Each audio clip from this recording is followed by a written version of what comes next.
हमारा आज का विषय है मोह। मोह का अर्थ होता है एक ऐसा आकर्षण जिससे छूटा ना जा सके, ऐसा खिंचाव जिस पर हम काबू ना पा सकें।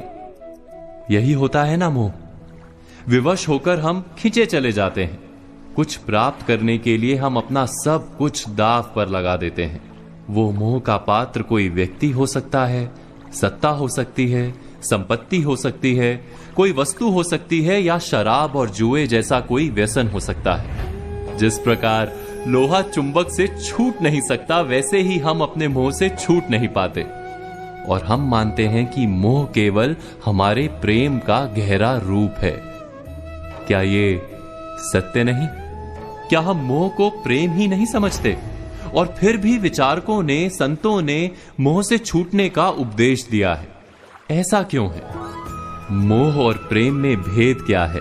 हम विचार कर रहे थे मोह के विषय में। हमें तो सदा ही हमारे मन का मोह प्रेम लगता है, किंतु गहराई से विचार करेंगे तो हम तुरंत ही जान पाएंगे कि प्रेम और मोह के बीच एक बुनियादी भेद है। प्रेम होता है तब हम किसी के सुख की इच्छा करते हैं, जब मोह होता है तब हम किसी के सुख की कामना करते हैं। बस इतना सोचने पर प्रेम और मोह का भेद तुरंत ही समझ में आ जाता है। किसी व्यक्ति के प्रति जब हमारे मन में प्रेम होता है तब हम उसे सुख देने का प्रयास करते हैं। उसके प्रति मोह होता है तब हम उसके माध्यम से स्वयं सुख प्राप्त करने का प्रयत्न करते हैं। क्या ये सत्य नहीं?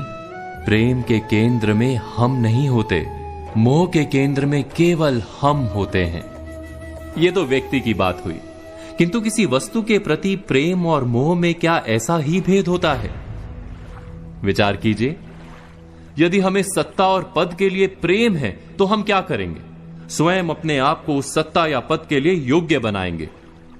किंतु यदि मोह है तो हम उसे प्राप्त करने के लिए किसी भी प्रकार का अनुचित कार्य करने को तैयार हो जाएंगे।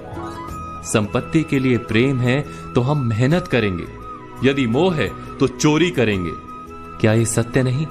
हम विचार कर रहे थे मोह के विषय में। जिस वस्तु या व्यक्ति के लिए हमें मोह होता है, हमारे सारे सुख का आधार हम उसे ही मान लेते हैं।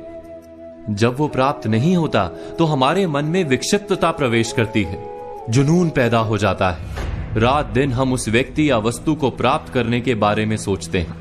उसे प्राप्त करने के लिए उचित अनुचित का विचार नहीं करते।